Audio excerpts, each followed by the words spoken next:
Was doing some more reading this summer after the session, coming out of uh, what I had done in Hawaii. We do what we do, and we seek out some research and we seek out what some other people have said. I came across this, and I thought this was a great passage to start us off here. It says, I am increasingly convinced that AP English literature and composition by its very nature privileges whiteness and a white view of literature. I would argue similar problems plague most advanced placement classes. And this is something that struck me, um, because when I was at College Board, I was working to try to counter this narrative in many ways, whether it be making sure that the committees are representative of the students that we're teaching, or that the texts on the exam are more representative. And to College Board's credit, from the moment we started looking at that and really talking about it, they have been very inclusive of some of the text. Now, I see you shaking your head there, kind of smiling, Asani. I'm sure you've got a comment on that. I'd love to hear it. Go for it.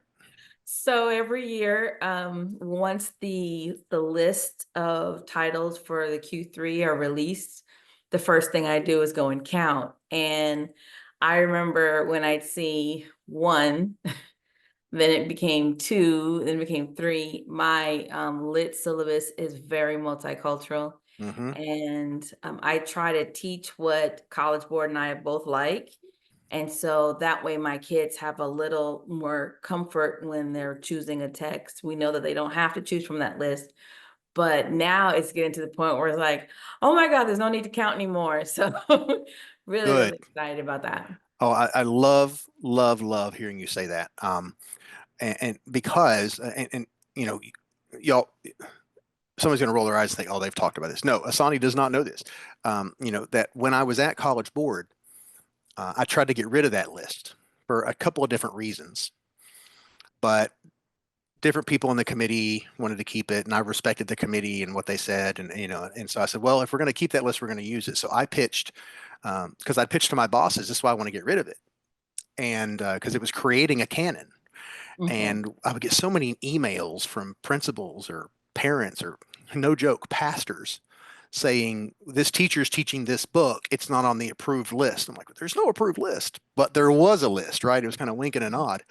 Um, I said, well, we're going to use it. And so now, moving forward, well, since 2019, when we did the binder, um, the promise has been that that list will be 50-50 male female, um, at least 50, no more than 50%, um, no more than 50% white. So that means it will be 50% or more of people who identify as non-white in some way. Now, that's not trying to be exclusionary to people who are white so much as just trying to be more inclusive of those who aren't. And everybody's been fine with that. And I'm also very excited about it. It'll be no more than a quarter pre-20th century. Um, and it has to be at least a quarter 21st century. Sorry, yeah, 21st century. So it's guaranteed that we're going to get some contemporary texts in there, and that would have happened anyway. But we're now seeing like there is on the list, and the Beat Queen is on the list, which Mhm. is a passage we'll see, and several others. And it's just so exciting to see those texts coming on there too. So glad to see that. And so we've talked a little bit about it. And so just here's some things, some cases for these texts. When I was at College Board too, I tried to do some reach out, to uh, reservation schools, schools that purported to be Native or Indigenous schools, to have these kinds of conversations. So I've been sitting on some of this data for a while, and I don't think anybody will be surprised by some of this. 92% of Native Mhm. Hawaiian and Pacific Islanders attend public or non-Native schools. Um, but then we see here, Um, and we're not surprised by these things, I don't think. Native students are less likely than their non-Native peers to have a teacher that shares their racial and ethnic background. I don't think we're surprised to see any of that. But the effect of all of this is that many Native students report feeling invisible, Mhm. and that they don't see their identities, cultures, and languages reflected in their teachers.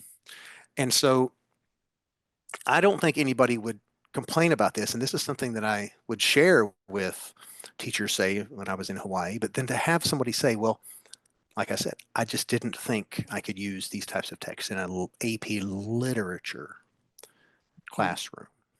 And so when you hear something like that, Asani, like, oh, you mean I can use a text by a native writer, or I can use a text by somebody local to me in AP Lit? Like, what goes through your mind? And I know I'm putting you on the spot here with this. No, no. So what comes to mind is that because I am an urban Indian, and I'm also a mixed blood, so Mm-hmm. I have a whole bunch of other things going on at the same time. But I am very aware that depending on where I'm teaching, believe it or not, one high school where I taught in Long Beach, California, I was in Long Beach the first black students had. And I'm just like, how is this possible? So when we read African American literature, my kids were just like starving for it. And at all of my schools wherever I've taught, I've always been the first native teacher that they've had. And so one of the things that I embraced about teaching AP is the autonomy that teachers have. And unfortunately, because of the political climate, I thought I wasn't going to go political this fast, but unfortunately, because of the political climate, AP really is the last stand for writers who are not white, multicultural literature. And that's primarily because we have people in high places who say that literature that's not white isn't valid, which is absolutely ridiculous. And so in my AP Lang class at the beginning of the year, I teach Jack Forbes our article on adoption rights. The premise is it's about adoption, but it's actually about how all birth certificates for all children do not reflect children's full cultural identities and how that needs to be changed. And it's true. I remember the very first time I had a native student in Dallas, she was so introverted and felt like she was on the spot every time. And I thought I would never be able to, reach out to her or make that connection. And one night, I don't know what happened. I think she just had a conversation with her mom and said, yeah, my teacher's native. And her mother was like, well, you better get everything you can from that lady. And Yeah. now she's a parent, and I work in an organization with her and her mom. And it's just wonderful for me when I hear her tell, her kids, this was my teacher. And now you see her at a community event. So it is more than validating. It brings us from marginalized communities. And you'd be surprised how many kids think that there are no more Native people. When I taught elementary school, for California history, I included an entire unit on California natives, indigenous people. And I started off my first day of lessons. What do you know about the Indians? And fourth graders looked me dead in my face and said, they're dead. And I said, your teacher's a ghost, and yeah, so I hear it all the time, and I just kind of address it with, literature is literature, and good literature expresses the human condition and the human experience. And because all ethnicities and all cultures have similar experiences, why would you not expect to have multicultural literature in the AP classroom? Yeah, I love what you just said about, and it's terrible what you just said, but I love that you said it uh, about students thinking that they're dead, because one of the Mhm. things that I'll talk about is the importance of teaching these contemporary texts. Right. And I guess if we could go back and retitle this, that would be something to do, because, I taught Chief Joseph's speech. I taught letters that were written to George Washington or other, Mhm.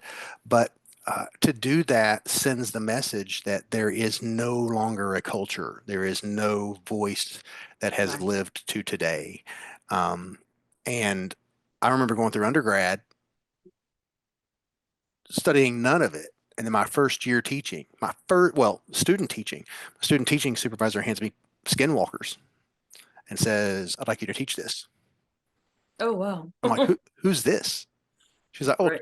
Tony Hillerman. Like he does. I'm like, I, I I've never read this. Mhm. Um, and that was the first moment that I realized, and I've said this before, and this is, I work in an English department, a university English department, and so this sometimes this gets me in trouble, but I mean it. That often what's done in a university English department was out of touch with what people are reading or the people that we want to embrace literature. And so it's all that much more important. And and I love your Asani, your comment about AP literature being the last, in a way, the last bastion of these kinds of texts. Like Right. it's flipped that quickly, where it It's wasn't flipped even back 5 years quickly. ago when I was saying, no, we need the list to be representative. And now we're saying, thank God the list is representative because this might be the last bastion of hope. I mean, I hate to say that, but go ahead. You were going to say, One of the ways I get student buy-in when we started text that it's challenging, it's sad, but I say for my Lang class, we have an African American Studies class on our campus, and because it's not AP Afro M, the teacher is handcuffed, basically handcuffed and gagged about what he can teach. And so mm, how I get kids to read New Jim Crow with me every January is what we're going to read. You cannot read upstairs with Mr. So-and-so, but he teaches Afro M. Uh-huh. You can only get it here. And every January, my seniors say that I don't love them because we read Mama Day. I have a lot of linear kids. And then right. halfway through it, they're like, oh, I love this book. Yeah. Start off with, yes, in regular English 4, you can't read Mama Day because we live in Texas. So their buy-in is the same way it was for me. I went to Catholic school for 12 years. And when I was a senior, Catcher in the Rye was banned in LA public schools, and there was a public high school right around the corner. And our teacher said, the book you're going to read this year, you can't read across the street. We were hooked. We're just like, okay, let's read it, absolute buy-in. But I love the question marks on my kids' face. Why? What do they have a problem? Why is there a problem with us reading this? It can only help us. And then Mm, I just say, yeah. well, Yeah. there are some people who'd rather you not know these things. And Hmm. so, but yeah, AP is the last bastion for free thought, actually. So, I mean, we could do the next 40 minutes on that. But I'm going to bite my tongue. Maybe we'll just have to write this down and do another session like this, Asani, because this is wonderful. You really got me thinking there. Um, and I pride myself on thinking about AP stuff all the time, and so you've really got me thinking now, and that's good. I really appreciate it. My wife will appreciate the fact that she won't be able to sleep tonight because that's all I'm going to be talking about. But Sorry. no, no, no, you're fine. I love it. I love it. Um, the You'd kind of mentioned it too. The assumption that these voices are marginalized because they don't have anything worth saying. I hear a lot of these people talk online on YouTube about and other places about conspiracy theories about history and everything else, and saying, there's no way these people could have built this, and there's no way and how innately racist, not bigoted, not like intentionally hateful, but like racist, because the underlying assumption is that that group of people were incapable of complex thought. Right. That group of people, whether because where they lived, what they looked like, when they lived, were incapable of the type of complex um, computations that we do and things like Mm-hmm. that. And Mm-hmm. so it seems to extend to this. Like to say that is saying that group of people today is incapable of the type of complex thinking or the complex perspectives on universal human experiences that make literature worth reading. Right. Right. Yeah, fascinating. So, well, wonderful. I want to move on here because I did promise these good people in the session a chance to do some thinking and writing. So, normally I do a 3-minute write near the beginning.